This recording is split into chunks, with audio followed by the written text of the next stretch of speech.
औज़ुबिल्लाहिमिनश्शैतानिर्रजीम बिस्मिल्लाहिर्रहमानिर्रहीम। आज जो हमारा टॉपिक है वो है न्यूटन्स लॉ ऑफ मोशन।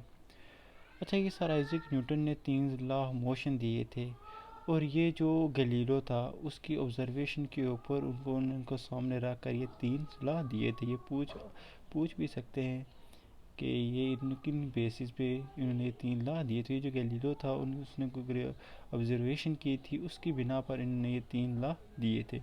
अच्छा, बेसिकली इन्होंने लॉ दिए थे क्या था इनका, जो इन्होंने सबसे पहला जो रिलेशन फाइंड किया था, उन्होंने रिलेशन सबसे पहले फाइंड किया था वो मोशन एंड फोर्स के दरमियान इन्होंने एक रिलेशन फाइंड किया था। अगर आप ये चीज़ याद रखेंगे तो आगे इनके जो 3 लॉज हैं वो आपके लिए आसानी के साथ ईजीली याद हो जाएंगे।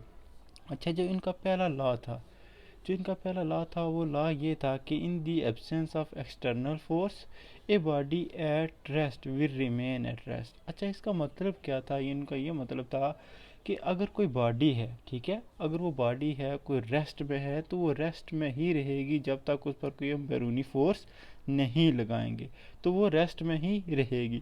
अब जैसे ये हमारे पास होल है, अगर मैं इसको रख दूँ यहाँ पर, ये इसी तरह ही पड़ा रहेगा जब तक मैं इस पर कोई एक्सटर्नल फोर्स यानी बैरूनी फोर्स न लगाऊँ। जैसे ही मैं अपने हाथ से इसको उठा रहा हूँ, ये ऐसे ही रहेगा।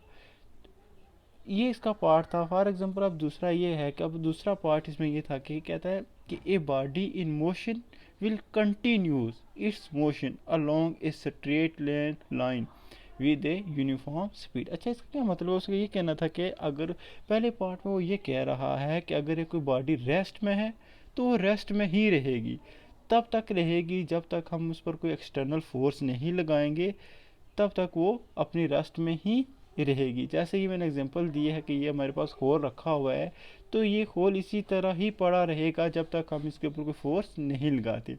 और इसी फर्स्ट लॉ में इसका सेकंड पार्ट ये है कि वो ये कह रहा है कि अगर कोई बॉडी मोशन में है, स्ट्रेट लाइन में है, तो उसी तरह ही यूनिफॉर्म स्पीड के साथ मूव करती रहेगी। लेकिन क्वेश्चन ये है कि फॉर एग्जांपल अगर मेरे पास ये पेन है, मैं इसको मूव कर रहा हूँ, ये रुक क्यों जाता है? ये शर्त ये है कि जो यहाँ पर रेजिस्टेंस है, फ्रैक्शन है, वो ना हो इसमें। अब ये कैसे मुमकिन है? अगर हम स्पेस से आउट हो जाएं जहाँ पर फ्रैक्शन नहीं होगी, तो तब क्या होगा? ये बॉडी जो होगी बिल्कुल यूनिफॉर्मली उसी तरह मूव करती रहेगी, कहीं भी नहीं रुकेगी। यहाँ पर इसलिए मुमकिन है क्योंकि यहाँ पर लिटिल बिट यानी बहुत सारी यहाँ पर फ्रैक्शन है, जिसकी वजह से ये इसलिए वो कहता है कि body in motion will continue its motion along a straight line with the uniform speed. अच्छा, मैथमेटिकली फॉर्म हम इसको किस तरह ड्राइव कर सकते हैं? एफ इज इक्वल टू, उसने कहा 0, ए इज इक्वल टू हमारी जब अगर 4 0 होगी तो एक्सेलरेशन भी 0 होगा। हम इसको दूसरी तरह मैथमेटिकली भी प्रूव कर सकते हैं, जैसे इसी का सेकंड लॉ ऑफ मोशन है, हम नेक्स्ट वीडियो में पढ़ेंगे। वो क्या है? वो है F is equal to M A. Acceleration हमारे पास क्या था? V F minus we I over T. यहाँ पर एम और टी जो है, यहाँ पर हमने फोर्स क्या रख दी? हमने यहाँ पर जो फोर्स है वो हमने रख ली 0, यानी एक्सटर्नल फोर्स बिल्कुल 0 है। ये हो जाएगा 0, M is equal to V F minus we I over T. जब एम और टी इधर जाकर 0 हो जाएंगे तो हमारे पास आ जाएगा 0 is equal to V F minus we आई।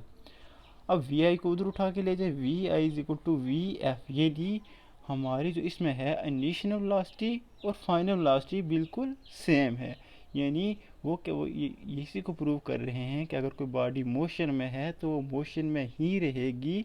ठीक है, ये तब ही मुमकिन है जब तक हमारे पास कोई फ्रैक्शन लेस सरफेस हो।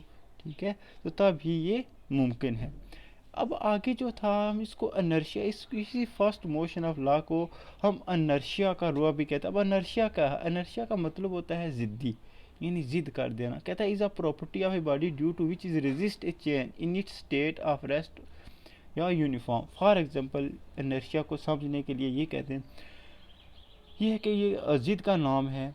अब क्या है, अगर एक तेज़ बाइकर है, वो बाइक को बहुत तेज़ली चला रहा है, तो आगे यकदम कोई बंदा आ जाता है, तो जब वो ब्रेक लगाता है तो जो बाइक की स्पीड होता है वो मोशन में होती है।